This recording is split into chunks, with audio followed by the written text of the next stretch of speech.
정소성 작품론. 누가 돌을 던질 것인가? 이형기. 한 사흘만 글을 쓰지 않고 지나면 온몸이 찌뿌듯해져 견딜 수 없다고 언젠가 정소성은 내게 말한 일이 있다. 과연 정소성은 지칠 줄 모르고 소설을 써내는 정력적인 작가로서 그 지필량이 지난 10년 동안 줄곧 A급 랭킹을 유지하고 있다. 지필량 A급의 작가라면 다른 직업 갖지 않고 소설만 쓰는 이른바 전업 작가라고 보는 것이 문단의 상식이다. 그러나 정소성은 전업 작가가 아니다. 그는 본 바닥인 프랑스 그로노블에서 생텍쥐페리를 전공하여 학위를 딴 대학의 프랑스 문학 교수이기도 한 것이다. 그러니까 매일같이 강의를 하고 또 강의가 끝난 다음에는 내일의 강의를 준비해야 할 그가 전업 작가처럼 많은 소설을 써낸다는 것은 그의 정신 내부에서 샘솟고 있는 창작의 에너지가 전업 작가 이상으로 힘차고 큰 것임을 웅변하는 일이 아닐 수 없다. 아닌 게 아니라 당자의 말대로 사흘만 글을 쓰지 않으면 몸이 찌뿌듯해 견딜 수 없는 에너지기시한 체질을 타고난 작가가 정소성인 것이다. 이처럼 많이 쓴다는 것은 물론 동업자의 부러움을 살 만한 일이지만 동시에 어떤 위험성을 예상케 하는 일이기도 하다. 아무리 재능 있는 작가라 할지라도 언제나 수작만을 쓴다는 보장은 없기 때문에 많이 쓸 경우에는 범작도 자연 많아질 수 있다는 것이 예상되는 그 위험성이다. 사회의 급속한 산업화가 오락성 문화를 범람케 하고 있는 현대에 있어서는 상업주의의 강한 유혹이 그러한 위험성의 수위를 더욱 높이고 있다. 그러나 정소성은 그런 문제를 걱정할 필요가 없는 작가이다. 언제나 수작만을 썼다고 할 수는 없을지 몰라도 전체적으로는 그 나름의 뚜렷한 문제의식을 성공적으로 형상화한 작품, 따라서 충분히 평가에 값하는 작품을 그는 지속적으로 써내고 있는 것이다. 지난 80년대에 그가 윤동주 문학상, 동인문학상, 박영준 문학상 등을 연거푸 수상했다는 사실은 그러한 그의 작품 성과를 객관적으로 뒷받침하고 있다. 이번의 이 장편 여자의 성도, 정소성의 그러한 문학적 역량을 재확인시켜주는 작품이다. 자세한 논의는 작품 분석과 병행해야 하겠기에 뒤로 미루지만 이 소설이 우리 시대의 가장 심각한 문제점 하나를 우리가 결코 외면할 수 없는 형태로 우리 앞에 제시하고 있다는 사실만은 여기서 분명히 밝힐 수 있다. 그것은 현대의 물질 문명과 거기에 길들여진 규격화된 사고방식이 인간의 근원적 존재 의의를 파괴하고 있다는 문제점인 것이다.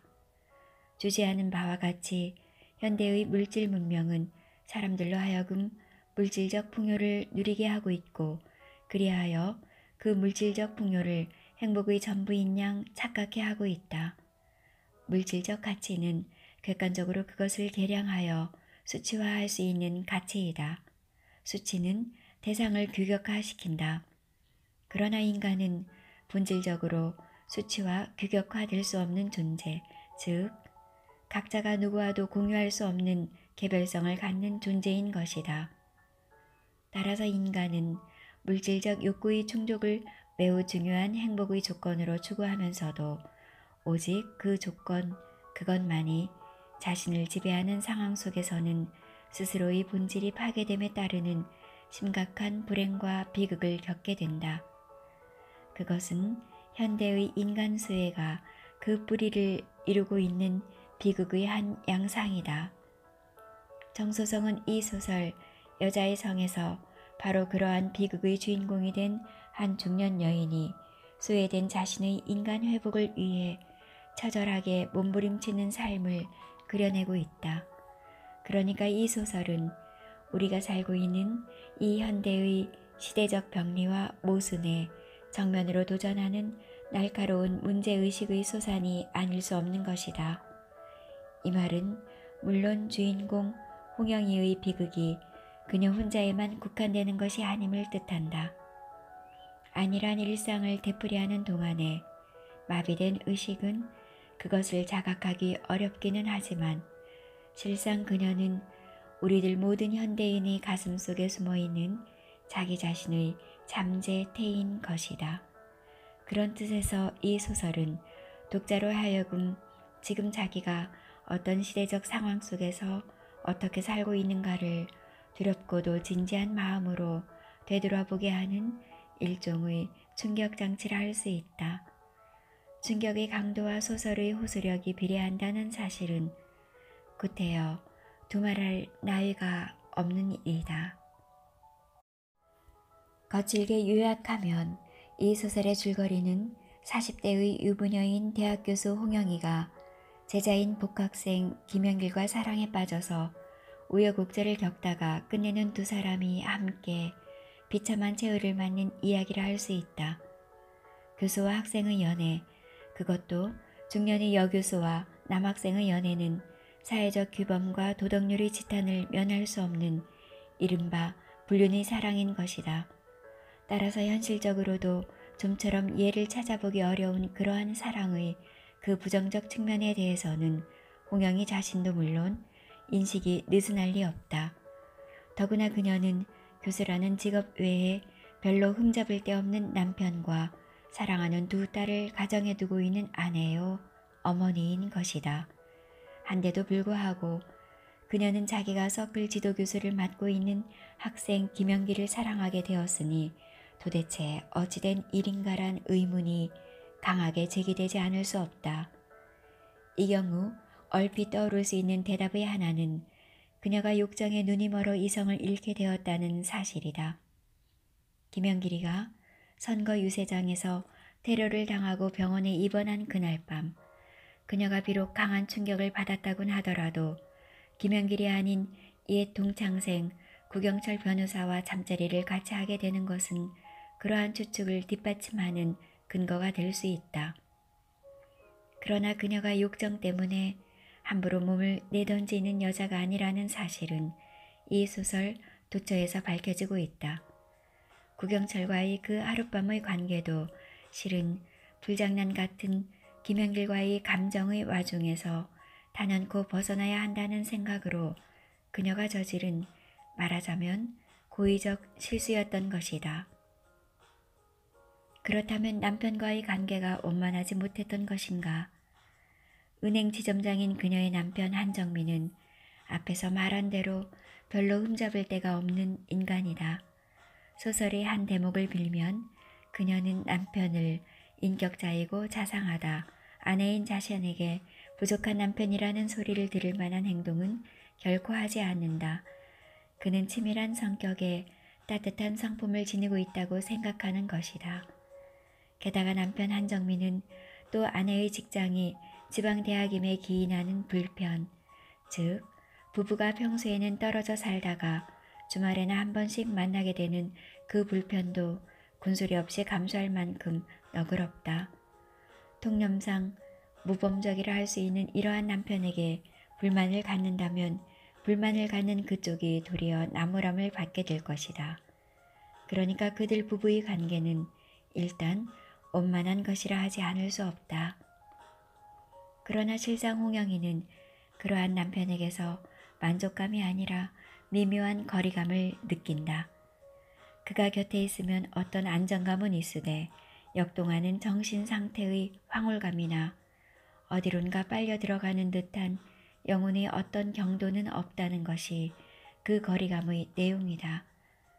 여기서 우리는 그녀가 소망하는 바람직한 남녀관계와 또 그것을 바탕으로 하는 삶의 패턴이 어떤 것인가를 짐작할 수 있게 된다. 그것은 앞에 인용한 그대로 역동하는 정신상태의 황홀감과 어디론가 빨려 들어가는 듯한 영혼의 경도를 체험케 하는 관계요 삶인 것이다. 달리 요약하면 그것은 상대방 앞에서 자기 자신을 전면적으로 개방하고 그리하여 그 상대방과 더불어 완전 연소를 실현하는 삶이라 할 수 있다.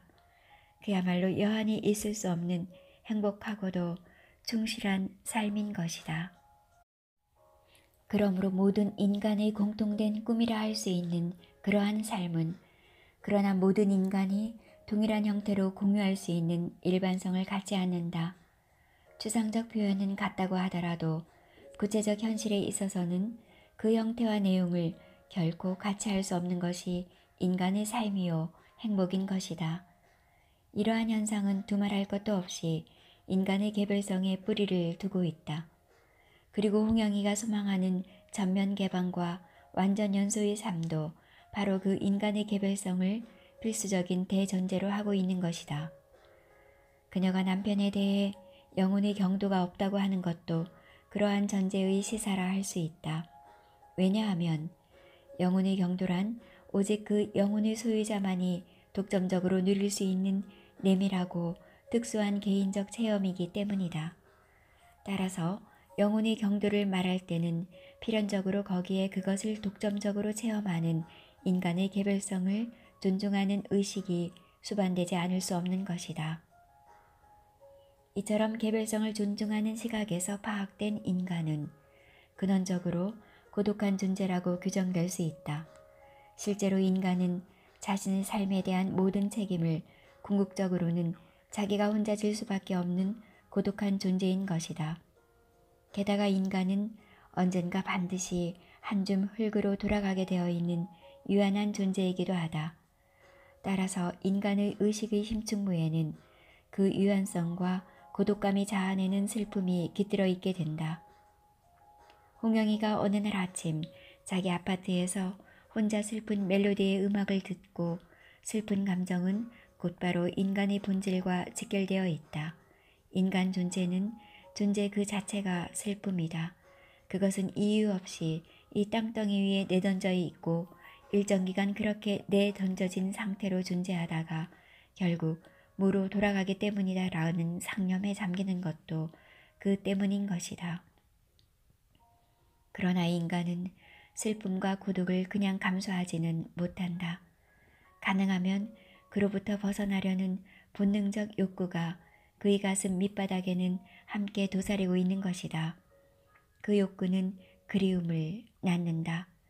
본질적으로 고독하고 슬픈 존재인 인간은 그러므로 동시에 그리워하는 존재이기도 한 것이다. 그 그리움이 스스로 충족감을 느낄 수 있는 대상을 만난다면 어떻게 될 것인가? 그때 일어나는 반응이 바로 홍영이가 남편 한정민에게서 얻지 못한 영혼의 경도인 것이다. 이러한 영혼의 경도가 가장 생생하게 구현된 인간관계를 우리는 사랑이라 부른다. 따라서 인간은 또 본질적으로 누군가를 사랑하기 위해 태어난 존재라 할 수도 있는 것이다. 원칙적으로 남녀간에 성립되어 당사자들을 결혼이란 공동생활로 이끌어가게 되는 그 사랑은 물론 복합적인 요인에 의해 지탱된다. 그러나 그 복합성을 아무리 강조한다 하더라도 당사자들이 서로 상대방을 독립된 인격체로 인정하지 않는 한 말의 참뜻에 합당한 사랑은 기대할 수 없다. 상대방을 독립된 인격체로 인정한다는 것은 인간의 개별성을 존중한다는 뜻의 다름 아닌 것이다. 그리고 홍영이는 자신의 그 개별성에 대한 민감한 자의식을 통해 바로 그 개별성을 바탕으로 하는 영혼의 경도가 없는 남편을 아쉬워하고 있다. 이 아쉬움과 직결되어 있는 것은 그녀가 한 남자의 아내로 두 딸의 어머니이기 전에 누구도 자신을 대신할 수 없는 인간 홍영이라는 의식이다. 그렇기 때문에 그녀는 때때로 자기가 남편의 눈에 어떻게 비칠 것인가를 자문하고 있다. 그것은 물론 여러 여자 중의 한 사람으로 비칠 것을 두려워하는 자문이다. 그러나 불행히도 남편 한정민은 영혼의 경도라는 말의 배경이 되어 있는 아내의 미묘한 내면 세계에 대해 둔감하다. 이것은 그가 아내를 사랑하지 않거나 무관심한 눈으로 바라보기 때문이 아니라 아내가 존중하는 바 인간의 개별성에 대한 의식을 갖지 않기 때문인 것이다. 우리는 한정민이 자상하고 관대한 인격자일 뿐 아니라 남편으로서도 부족함이 없는 인물임을 이미 알고 있다. 그러한 그가 다른 것은 몰라도 아내의 인격적 독립성과 직결되는 문제에 대해 둔감하다는 것은 선뜻 납득이 가지 않는 말이다. 그러므로 우리는 여기서 한정민이 어떤 인간인가를 다시금 깊이 있게 관찰해 볼 필요성을 느낀다. 깊이 있는 관찰의 대상은 물론 겉으로 드러나는 측면이 아니라 겉으로는 잘 드러나지 않는 내면 세계, 즉 그의 의식구조인 것이다. 그는 언제부터인가 인간을 개인이라는 차원에서 그 내면을 들여다보는 습관을 잃어버리고 있었다. 그는 인간을 조직 속의 한 사람으로 생각할 뿐이다. 그는 자신도 모르게 인간은 다들 거의가 똑같은 욕망을 가지고 있다는 생각을 하고 있었다. 20년 가까운 은행원 생활은 그로 하여금 인간이란 무엇보다도 돈에의 간절한 갈망을 가지고 있다는 생각을 하게끔 만들었던 것이다. 위의 인용문은 한정민이 어떠한 의식구조의 소유자인가를 선명하게 드러내고 있다. 특히 우리의 주목을 끄는 것은 그가 인간을 개인이라는 차원에서 바라보지 못한다는 사실이다. 개인이라는 차원에서 파악된 인간은 결코 일반화할 될 수 없는 자기만의 독특한 내면 세계를 갖는다. 그 내면 세계의 인격적 승화체가 영혼인 것이다. 그러나 한정민의 눈에는 그런 것이 이미 보이지 않는다. 그의 눈에 비치는 인간은 거의가 똑같은 욕망을, 그것도 돈이면 해결될 수 있는 욕망을 가진 그렇고 그런 존재인 것이다. 개별성을 상실한 그러한 인간은 규격화된 존재, 따라서 수치로 환원될 수 있는 비인격적 존재이기도 한 것이다. 그의 인간적인 감성의 눈은 거의 장님이 되어 있었다. 그는 오랜 은행 생활로 해서 인간 만사를 수치로 계산해보는 그야말로 산술의 인간이 되어 있다. 그렇다. 인간을 개인이란 차원에서 바라볼 수 없게 된 한정민은 위의 인용문에 나타난 바 그대로 감성이 마비된 산술의 인간이 되고 만 것이다. 그러한 한정민이 어찌 아내 홍영희의 인격적 독립성을 옳게 이해할 것이며 더구나 그 영혼의 경도의 경도에 대한 갈망을 채워줄 수 있을 것인가? 겉보기는 아무리 원만하다 하더라도 그들 부부 사이에는 이미 뛰어넘을 수 없는 장벽이 가로놓여 있다 하지 않을 수 없다. 그것은 흔히 말하는 성격의 차이가 아니라 보다 근본적인 인간관과 가치관의 차이에 기인하는 장벽인 것이다. 당연한 일이지만 이러한 장벽은 홍영희의 고독감을 더욱 심화시키고 그리하여 경도의 대상을 찾는 그녀의 영혼의 촉수를 더욱 민감하게 만든다. 김연길이 그녀 앞에 나타난 것은 그녀의 영혼의 촉수가 바로 그렇게 민감해져 있는 어느 날이었던 것이다. 그렇기 때문에 그녀는 처음 만난 김연길한테서 자기 자신도 알 수 없는 설렘을 느끼게 된다. 그 설렘은 장차 그녀를 영혼의 경도가 가능한 세계로 이끌어갈 수 있는 사랑의 첫 손짓인 것이다. 그렇다 하더라도 객관적 조건으로 보아 그녀가 어찌 그 손짓에 선뜻 응할 수 있겠는가. 그녀는 격심한 정신적 갈등을 겪으면서도 그 손짓을 외면하려고 안간힘을 다한다. 그러나 그녀의 가슴에 박힌 큐피트의 화살은 필경 그녀로 하여금 모든 것을 버리고 사랑을 택하게 만든다. 그리하여 그녀는 김연길과 한 달 동안 남해안 지방을 여행한 다음 학교와 남편에게 사표와 이혼장을 우송하고 그 길로 혼자 언니가 사는 LA로 떠나버리는 것이다.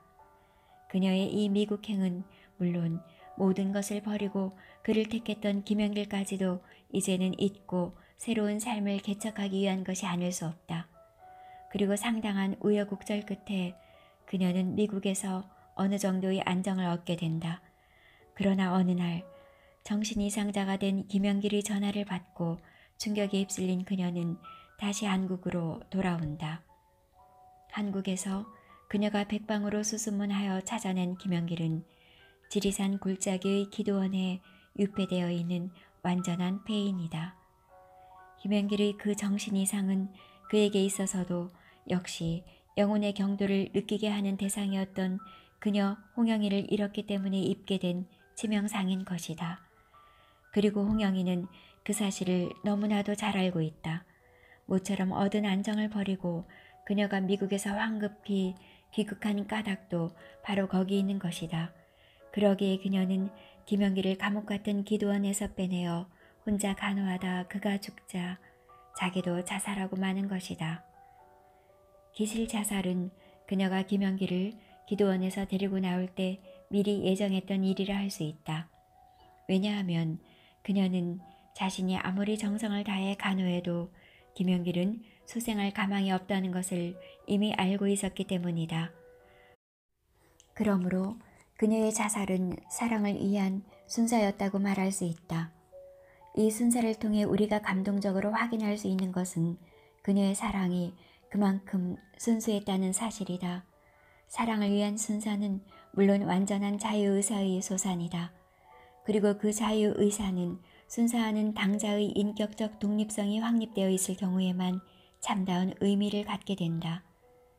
따라서 홍영희의 자살은 그 외형적 비극성에도 불구하고 내면적으로는 그녀의 개별성을 그녀가 스스로 지킨 최후의 결단이었다고 규정될 수 있다. 바꾸어 말하면 그녀는 자살을 통해 자기가 교수나 아내나 어머니이기 이전에 인간 홍영이라는 사실을 가장 확실하게 입증한 것이다. 실제로 인간은 구체적 개인으로서만 존재한다. 개인의 그 개별성이 무시되는 곳에선 인간의 주체성도 아울러 부정된다. 인간의 개별성을 존중한다는 것은 인간으로 하여금 본래 그가 그렇게 있었던 자리로 돌아가게 하는 일, 즉 인간 회복을 뜻하는 것이다. 홍영희의 남편 한정민은 이러한 인간의 개별성을 인식하지 못한다. 그러니까 마침내는 자살을 감행하면서까지 자신의 개별성을 지키기 위해 몸부림친 홍영희의 행동과 사고는 그 자체가 남편에 대한 날카로운 비판을 뜻하게 되는 것이다. 그러나 이러한 인간관의 차이는 그들 두 부부 사이에서만 일어나고 있는 문제가 아니다. 그가 은행원 생활을 오래 했다는 사실만이 그가 산술이 인간이 되는데 원인이 된 것은 아니다. 그것은 인간 한정민의 특징이라고 할 수 없었다. 그가 인간사의 모든 사항을 수치로 환원시켜 생각하는 버릇에 깊이 길들여져 있다는 사실은 어떻게 생각하면 조금도 이상한 일이 아닐 수도 있었다. 이것은 당대 사회의 가장 전형화된 인간상이다. 그러므로 가장 정상인인 것이다. 이 인용문에서 우리는 한정민이 특정 개인이 아니라 현대사회의 전형적 인물, 즉 정상인의 표본이란 사실을 쉽게 발견할 수 있다. 이것은 인간을 돈과 수치로 평가하는 사고방식이 실은 한정민 혼자만의 것이 아니고 현대사회의 지배적 인간관임을 나타내고 있는 것이다. 따라서 홍영희와 한정민의 관계는 그것이 그대로 그녀와 사회와의 관계를 말해주는 방정식이라 할 수 있게 된다.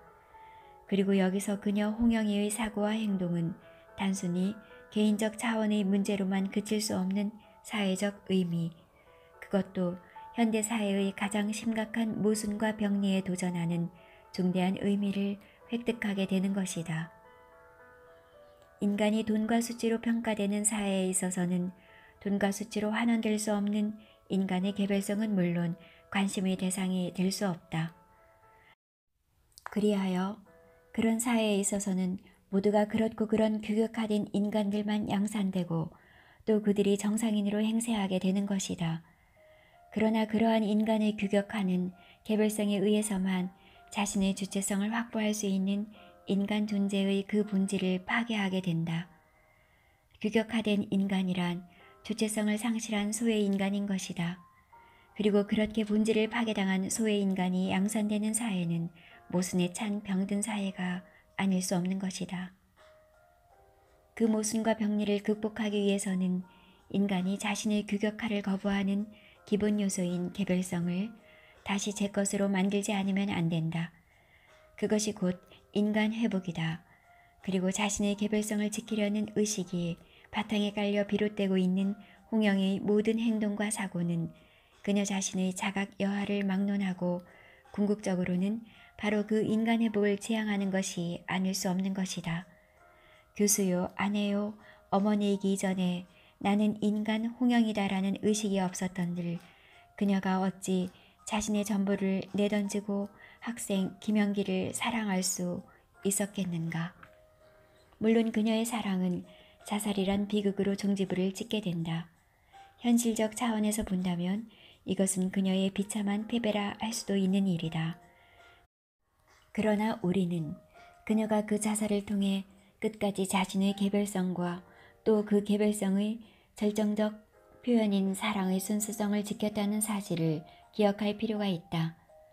이것은 인간사의 모든 사항을 돈과 수치로만 환원시키는 현대사회의 심화된 소외 상황도 그녀를 끝내 굴복시키지 못했다는 증거가 되는 것이다.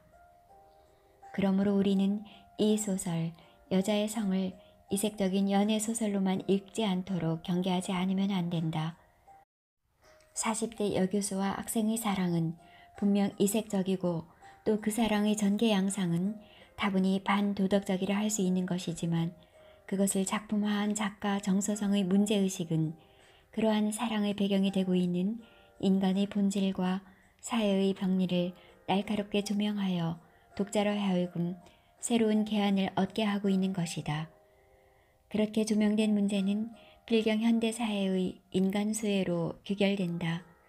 따라서 독자의 입장에서도 결코 남의 일일 수 없는 그 소외 상황의 극복을 위한 홍영의의 애달픈 몸부림을 그야말로 극적으로 형상화하고 있는 것이 상계를 벗어난 김영길과의 사랑이요.